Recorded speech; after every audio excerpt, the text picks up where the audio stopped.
If you could witness time from the Big Bang to the last star going out, what moments would stay with you the most? What would you still remember, even as space grew dark and empty? What meaning, if any, would you glean from all of cosmic history? Rust and Humus is a world-building project that explores a dreamlike universe from the cosmic dawn to life at the end of time. Created by the visionary artist and writer Lucas Roussel and translated by Laura Remy, it is perhaps the most surreal exercise in world-building I've ever encountered. Over the course of the project's 123 pages, long-forgotten gods create life on barren worlds, mortals build cosmic horrors beyond comprehension, and whales born from dreams visit magician butterflies on the moon. Yet in exploring this strange narrative, a profound meditation on the weight of time and the cyclical nature of history emerges. So, for this entry into the archive, I'll present Rust and Humus from start to end.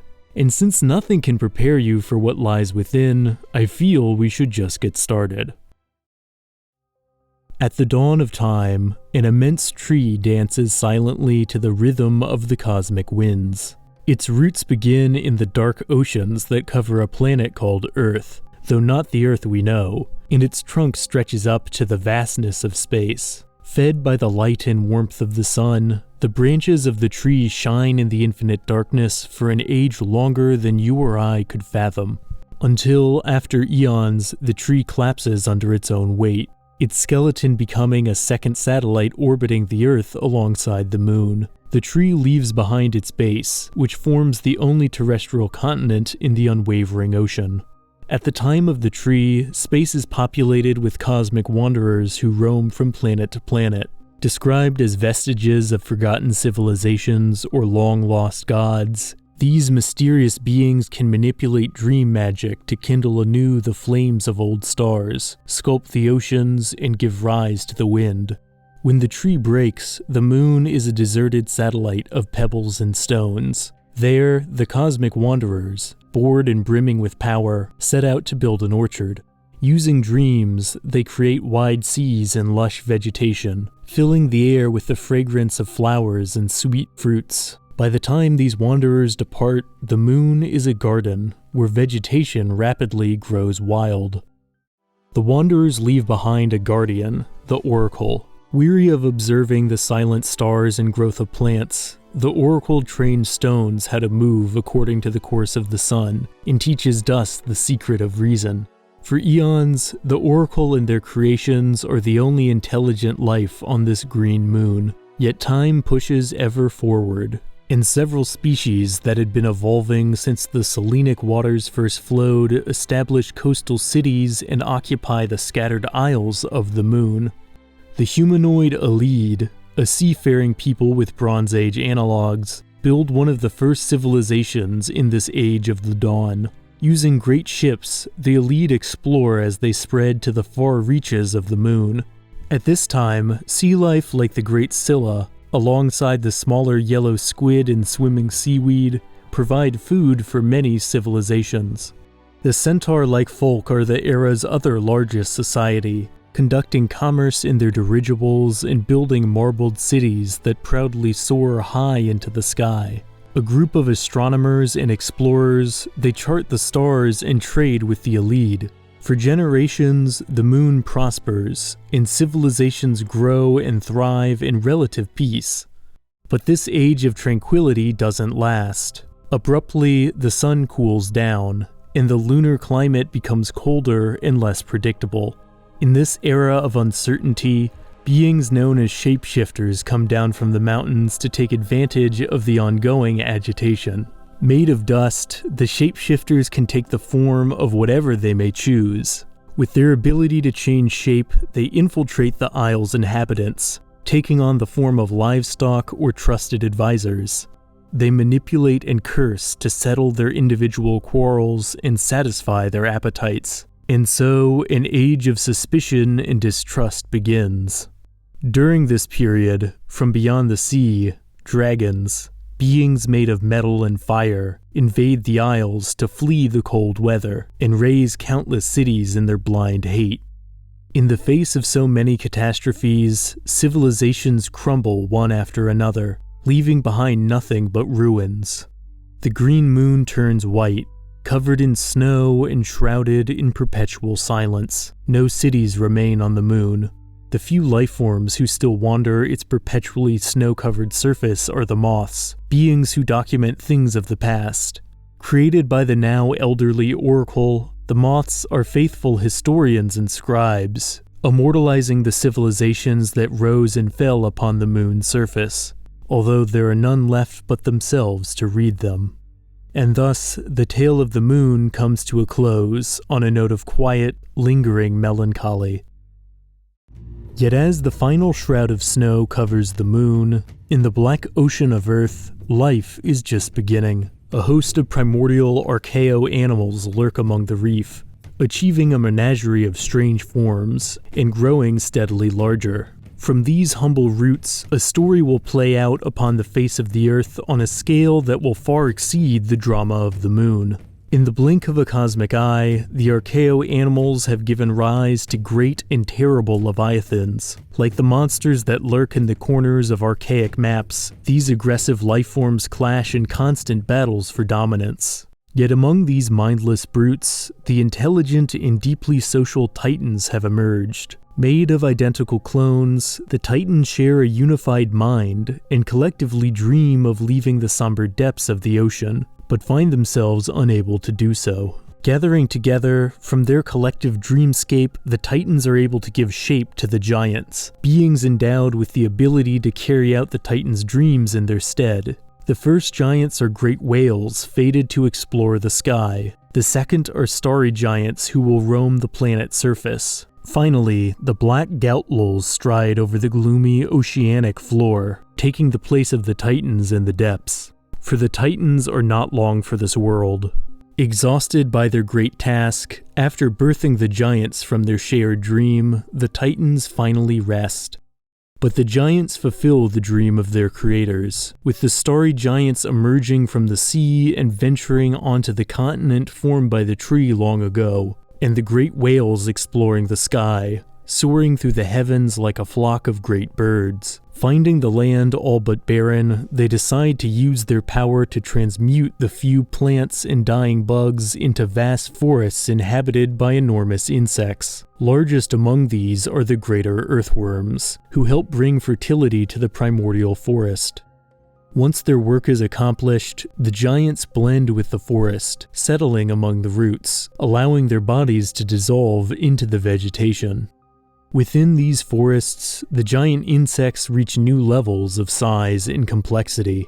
Despite the abundance of their newfound environment, these insects continue to engage in the same daily clashes and squabbles they did when they were minuscule creatures. Yet at the end of each ferocious battle, the clamor of crushed chitin gives way to tiny plants that will grow into large trees.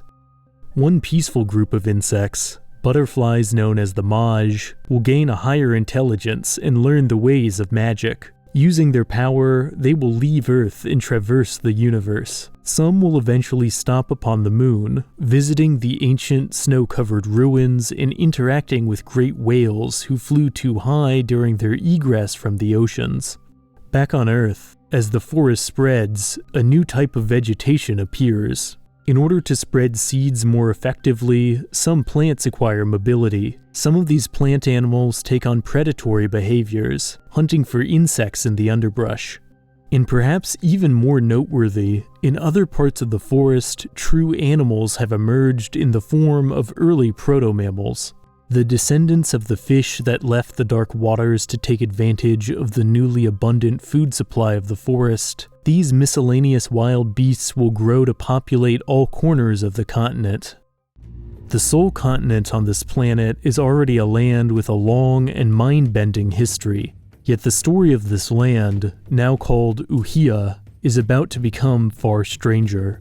As eons pass, intelligent reptiles come to unexpected prominence, building hamlets in the shelter of the woods. And opposing the reptiles are the birds, a group of avian lifeforms who have founded their own sparse civilization on the continent of Uhia. Yet the rise and reign of these two nations are ultimately just a footnote in the history of the world. For soon, temperatures drop across the continent, and the age of bird and reptile ends before it can truly begin. In the place of the birds and reptiles, an unlikely two-legged lichen species called the Ancients take up the torch of civilization. Spreading over the continent, they form a society boasting roads and prospering cities. Skilled horticulturalist mechanics, the Ancients create living floral structures and other plant machines to serve as laborers. Thanks to their vegetal workforce, the ancient civilization advances at a rapid pace.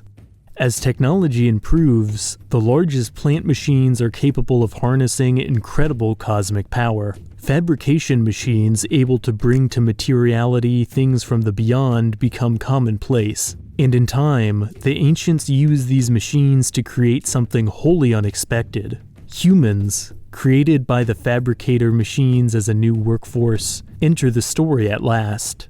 Hatched from mechanical eggs, they live and die by the wills of their creators. Yet as the ancient civilization reaches its peak, the human population revolts.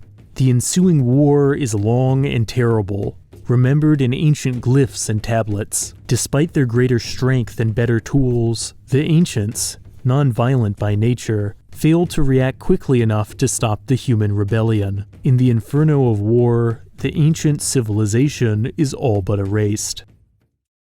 Humans survived the extinction of the ancients with great difficulty, with civilization reset once more to a low level of technological advancement. For centuries, the humans live in small nomadic tribes, enduring famine and sickness. In time, a city known as the Heart becomes the center of human civilization. Here, a group of humans rediscover the ancients' fabrication machines and craft new versions. These new machines, the autofabs, prove even more efficient at creating things out of the emptiness than the previous ones. Thanks to this miracle, from the Heart spreads forth the Labyrinth, an immense, self-built city where humanity comes to find refuge. And so, the age of night terrors and legends gives way to monolithic cities. The labyrinth continues to spread, a maze of concrete and veins teeming with humans, who find their every need met. Running at the human service, the city never stops, producing more and more food to fill plates, energy to power devices, and objects to amuse people in their homes. The inhabitants, risen to consume from birth to death, never cease wanting more. Within the city, wild animals are a rarity. Their appearance and customs have evolved since the emergence of the labyrinth, becoming little more than pests scurrying at the feet of humanity. In serving the humans are a mosaic of machines, built by the autofabs to meet their varied needs. In a bitterly ironic cycle, the humans have created their own underclass, just like how the ancients created them for the same intended purpose. Greatest of all the machines are the autofabs themselves. Partially organic, these living engines continue the endless work of creating matter from the emptiness, and are kept under close supervision. And the autofabs are showing signs of distress.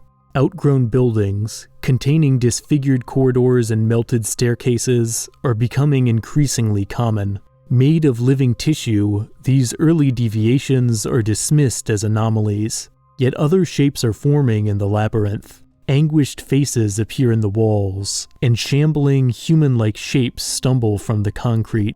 A catastrophic shift is coming.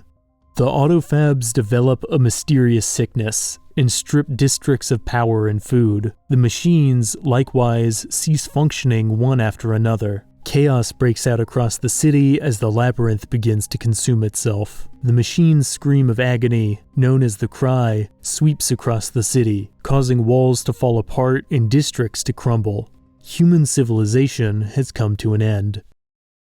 The ashes of the city rain down for years. The labyrinth becomes a cemetery of concrete. Yet over the coming centuries after the Cry, life creeps back into the silent shell of the city.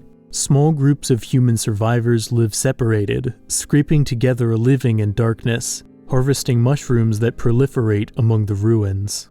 Much of the continent of Uhia is now a polluted desert waste, a world of desolation and ruin. The remainders of humanity, reduced once more to a pre-industrial society, come to congregate in settlements in the southwestern region of the ruins. Soon, the age of the machines seems like little more than fantasy. Away from the humans, a few populations of robots still function, most free from their old programming after the cry rang. With breakdowns impossible to repair, rust has become their enemy. The cry also gave rise to odd occurrences. Deep within the labyrinth, some districts seem to move, and even seasoned explorers may lose sight of their path in the ever-changing maze. Strangest of all, the humans do not dwell alone in these ruins. In their torment, the machine's cry has warped space and the surrounding matter, making way for the appearances of novel lifeforms, which make their home in the labyrinth. The humans consider these unfamiliar beings monsters, and learn to fear the depths of the maze. Yet many of these new forms of life are in fact quite peaceful, despite their surreal and threatening appearances. Along the margins of the inner sea, buildings submerged by the waves sink into the salt water. Novel populations like the whale people make their home on the gray coasts, enjoying the iodine breeze and available housing. In time, the great gout lulls, hidden under the waves since the Titans era, surface from the depths to explore the maze. Small groups move into buildings and sift through the ruins of humanity, driven by natural curiosity. Eventually, the era of the labyrinth also comes to an end. Mysterious black trees begin to pierce through the ruins. When these trees come to maturity, they die and discharge a rich soil, or humus, that corrodes the buildings and allows plants to take root once more.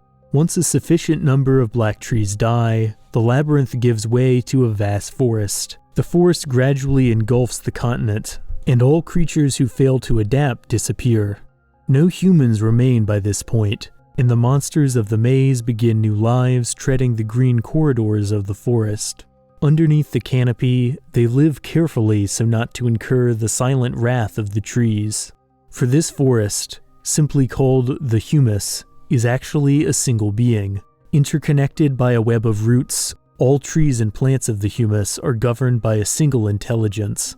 Within the never-ending forest, one can only hear the whispers of the furtive assemblies held by birds and tiny rodents. The scars of the labyrinth and the cry fade away, becoming less than a memory. And for another eternity, a garden blooms not seen since the first days of the moon. Yet as we hurtle towards the end of time, this paradise cannot endure. Eventually, the humus slowly dissolves, the trees whitening before dissipating into dust. Once the last grove vanishes, a desert covers the world. The desert left by the humus is breached with temporal rifts, out of which step strange roaming beings from the birthplace of dreams. In this place, time has crystallized, forming shapes that echo and joyously prance in the air. Abstract beings like living lines and the time-altering ones flicker in and out of existence, for time is no longer grounded by the roots of the trees, and in the shifting realm of dreams, nothing can exist for more than a brief moment. Yet the humus, sensing their time was coming, has left their mark in this desert. Their egg, carefully wrapped in a cocoon of moss and lichen, hatches into a shapeless being. Here at the end of time, beyond rust and humus, the being sits and contemplates the void. For how long do they stay there, alone, surrounded by only the time wanderers and the few abstract beings that occasionally flicker into existence? We cannot say, for such things are not for us to know. In some respects, Rust and Humus is a story where everything eventually disappears, dies, or is forgotten. But like a tool turning to rust, or dead leaves becoming humus, after the end of one system, a new one emerges. Equal parts melancholy and hopeful, the saga offers many other moments I wasn't able to cover, and you can read the entire story from start to end using the links in the description. If you found this narrative as fascinating as I did, I encourage you to follow and support Lucas Roussel, who is working on a massive follow-up to the project that will reveal more of this incredible universe. Once again, links are down below. And as always, thanks for watching. If you enjoyed this entry, please lend your support, and like, subscribe, and hit the notification icon to stay up to date on all things curious. See you in the next video.